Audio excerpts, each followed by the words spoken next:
Assalamualaikum warahmatullahi wabarakatuh. Perkenalkan, nama saya Alfiana Zarotanisa, mahasiswa STITAF PAI semester 5. Kali ini kita akan membahas tentang pendidikan pada masa Nabi Muhammad SAW. Nah, apa saja yang akan kita bahas? Yang pertama yaitu sejarah, yang kedua pendidikan Islam di Mekah, dan yang ketiga pendidikan Islam di Madinah. Bagaimana sejarahnya? Pendidikan Islam dalam pengertian umum dapat dikatakan muncul dan berkembang seiring dengan kemunculan Islam itu sendiri, yakni berawal dari pendidikan yang bersifat informal yang berupa dakwah Islamiyah untuk menyebarkan misi ajaran Islam, yang pada mulanya lebih berorientasi pada penanaman pokok-pokok keyakinan atau akidah dan ibadah pada umat Islam. Masa tersebut berlangsung sejak Rasulullah menerima wahyu, dan dari sanalah titik awal perkembangan pendidikan Islam dimulai. Sejarah pendidikan Islam pada Nabi Muhammad terbagi menjadi dua periode. Yang pertama yaitu di Mekah, dan yang kedua adalah di Madinah, di mana intisari pendidikan pada periode tersebut disandarkan pada Al-Quran dan Sunnah. Rasul adalah guru sekaligus pelopor pendidikan Islam. Nah, sekarang kita akan membahas tentang pendidikan Islam di Mekah. Nanti kita akan membahas tentang tahapan, materi, metode, lembaga, dan juga kurikulumnya. Yang pertama, tahapan. Tahapan terbagi menjadi 3, secara rahasia, terang-terangan, dan untuk umum. Secara rahasia, Rasulullah memulai tugasnya untuk menyampaikan risalah dengan sembunyi-sembunyi dan ditujukan kepada keluarganya dan sahabat terdekatnya. Mula-mula Rasulullah mendidik istrinya untuk beriman dan menerima petunjuk Allah. Kemudian diikuti oleh anak angkatnya Ali bin Abi Thalib dan Zaid bin Haritha. Kemudian sahabat karibnya Abu Bakar As-Siddiq. Secara berangsur-angsur ajakan tersebut disampaikan secara meluas, tetapi masih dalam batasan kalangan keluarga. Cara terang-terangan. Pendidikan secara sembunyi-sembunyi berlangsung selama 3 tahun sampai turunnya wahyu berikutnya yang memerintahkan dakwah secara terbuka dan terang-terangan.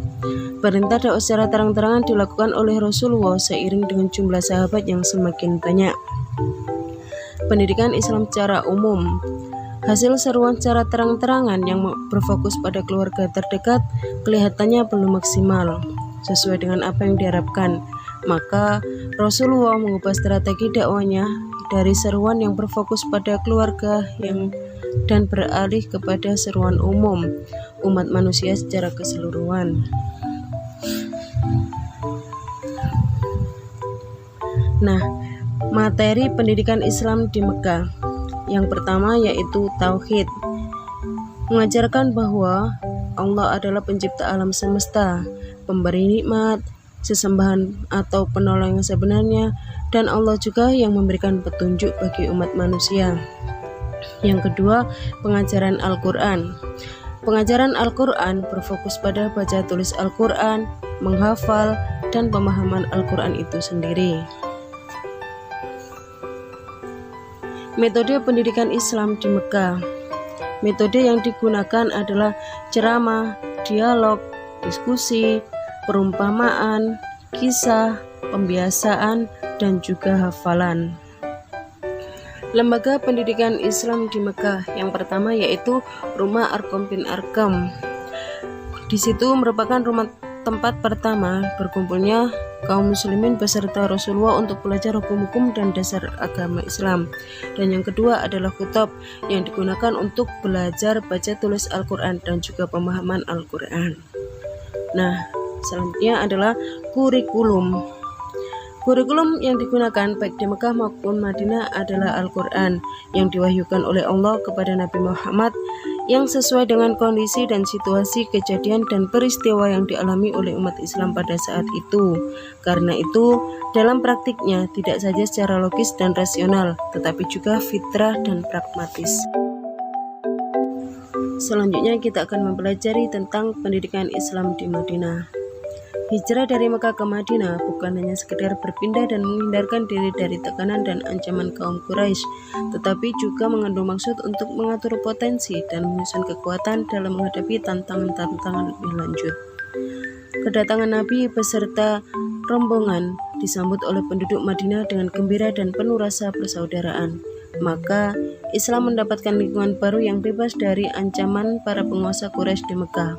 Lingkungan yang memungkinkan bagi Nabi Muhammad untuk meneruskan dakwah, menyampaikan ajaran Islam, dan menjabarkannya dalam kehidupan sehari-hari. Oleh karena itu, kalau di Mekah ciri pokok pembinaan pendidikan Islam adalah pendidikan tauhid, maka di Madinah ciri pokok pembinaan pendidikan adalah sebagai pendidikan sosial dan politik. Lembaga pendidikan Islam di Madinah, yaitu di masjid dan khutbah. Langkah pertama yang dilakukan Rasulullah adalah mendirikan masjid sebagai sentral tempat ibadah dan mengatur kehidupan umat Islam dengan petunjuk ajaran Islam.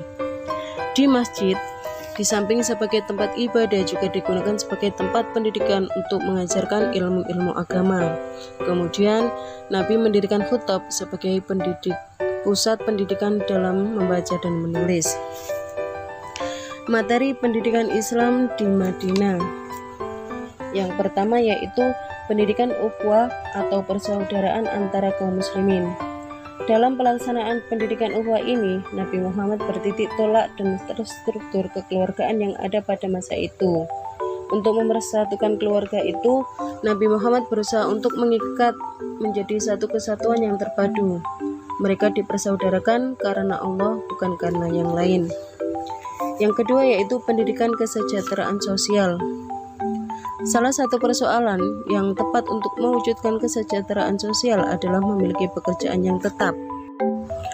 Untuk mengatasi masalah ini, Nabi memerintahkan kepada kaum Muhajirin yang telah dipersaudarakan dengan kaum Ansor agar mereka bekerja sama dengan saudara-saudaranya. Yang ketiga yaitu pendidikan kesejahteraan keluarga kaum kerabat. Nabi Muhammad SAW berusaha untuk memperbaiki keadaan itu dengan memperkenalkan dan sekaligus menerapkan sistem kekeluargaan dan kerabat baru yang bersandarkan takwa kepada Allah. Selain itu, Nabi Muhammad berusaha untuk memperkenalkan dan sekaligus menerapkan sistem kekeluargaan dan kekerabatan yang berdasarkan takwa kepada Allah. Nah, itu tadi penjelasan singkat dari saya mengenai pendidikan Islam pada masa Nabi Muhammad SAW yang dimulai dari sejarahnya, pendidikan Islam di Mekah, dan juga pendidikan Islam di Madinah. Semoga ada guna dan manfaatnya. Dan saya juga minta maaf apabila ada kesalahan-kesalahan kata yang kurang berkenan. Saya akhiri, wassalamualaikum warahmatullahi wabarakatuh.